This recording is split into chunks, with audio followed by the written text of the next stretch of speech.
গুৱাহাটী মহানগৰীত যে যুৱতী বা মহিলা সুৰক্ষিত নহয় সেই কথা পুনৰ প্ৰমাণিত হ'ল। এইবাৰ এগৰাকী বান্ধৱীয়ে কাল হ'ল এগৰাকী যুৱতীৰ বাবে আৰু নিজ বান্ধৱীয়ে এগৰাকী যুৱতীৰ সৈতে কৰোৱালে অতিকে লজ্জাজনক কাম। এগৰাকী যুৱতী কেইদিনমান পূৰ্বে গুৱাহাটীলৈ আহিছিল প্ৰেমিকৰ সৈতে আৰু বৃহস্পতিবাৰে প্ৰেমিকৰ সৈতে কাজিয়া হৈছিল সেই যুৱতীগৰাকীৰ। কিছু কথাত তৰ্কাতৰ্কি লাগিছিল আৰু তাৰ পাছতেই গুৱাহাটীত থকা আন এগৰাকী বান্ধৱীলৈ ফোন কৰিছিল সেই যুৱতীগৰাকী আৰু তাৰ পাছত যুৱতীগৰাকীক বান্ধৱীগৰাকীয়ে মাতি আনিছিল নিজৰ হোমষ্টেলৈ আৰু গুৱাহাটী মহানগৰীৰ হাতীগাঁৱৰ শেৱালী পথত এটা ভয়ংকৰ ঘটনা সংঘটিত হৈ গৈছে। যুৱতীগৰাকীক বান্ধৱীয়ে নিশা মাতি পঠিয়াইছিল নিজৰ হোমষ্টেটোলৈ।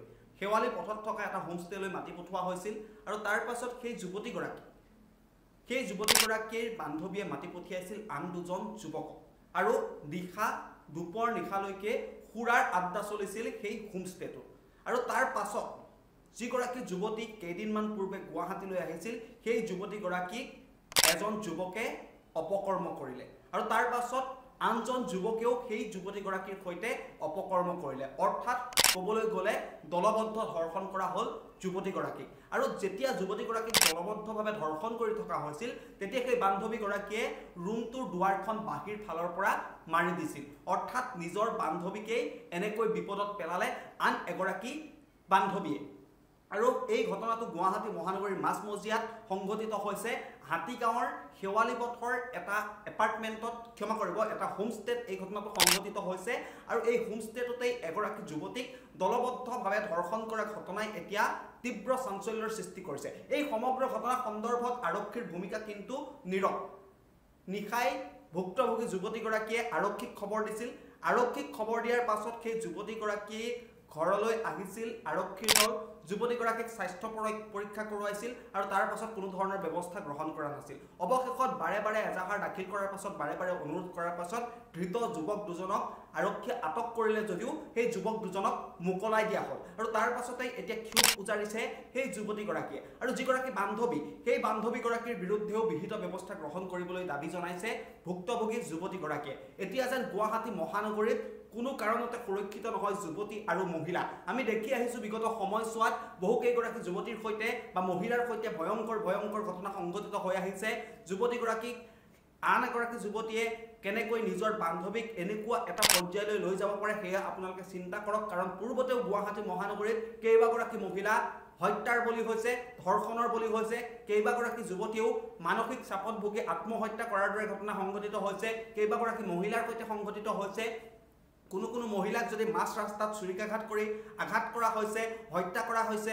আন কোনো যুৱতীক নিশাৰ ভাগত ৰুমৰ ভিতৰত হত্যা কৰা হৈছে আৰু তাৰ পাছত পুনৰ আন এগৰাকী যুৱতীৰ সৈতে এনেকুৱা ধৰণৰ দলবদ্ধ ধৰ্ষণৰ দৰে ঘটনা সংঘটিত হৈ গৈছে গুৱাহাটী মহানগৰীত। হাতীগাঁও আৰক্ষীয়ে এই সমগ্ৰ ঘটনা সন্দৰ্ভত গা এৰা দিয়া বুলি অভিযোগ উত্থাপন কৰিছে ভুক্তভোগী যুৱতীগৰাকীয়ে। কাৰণ সেই যুৱতীগৰাকীয়ে নিজৰ প্ৰেমিকৰ সৈতে কাজিয়া লগাৰ বাবে নিজৰ বান্ধৱীলৈ ফোন কৰিছিল, গুৱাহাটীত থকা বান্ধৱীলৈ ফোন কৰিছিল।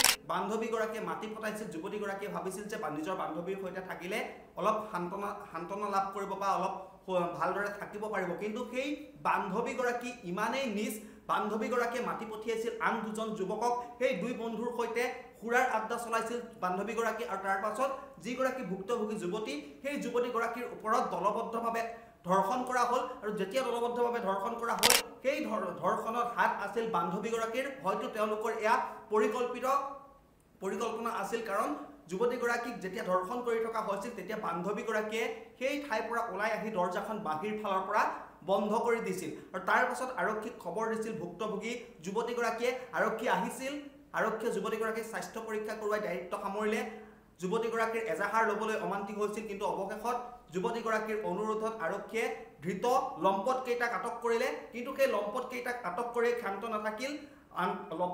লম্পটকেইটাক আটক কৰাৰ পাছত কোনো ধৰণৰ ব্যৱস্থা গ্ৰহণ নকৰিলে হাতীগাঁও আৰক্ষীয়ে আৰু সেই লম্পট ধৰ্ষণকাৰীকেইটাক আৰক্ষীয়ে মোকলাই দিয়া বুলি অভিযোগ উত্থাপন কৰিছে ভুক্তভোগী যুৱতীগৰাকীয়ে। যদি আপোনাৰ সন্তানে যদি গুৱাহাটী মহানগৰীত বাস কৰে তেন্তে আপুনি সাৱধান হওক। কাৰণ গুৱাহাটী মহানগৰীত এতিয়া প্ৰায়ে এনেকুৱা ভয়ংকৰ ঘটনা সংঘটিত হৈ গৈছে আৰু শেহতীয়াকৈ এগৰাকী যুৱতীৰ সৈতে দলবদ্ধভাৱে ধৰ্ষণ হোৱা ঘটনাই পুনৰ জোকাৰি গৈছে গুৱাহাটী মহানগৰীত।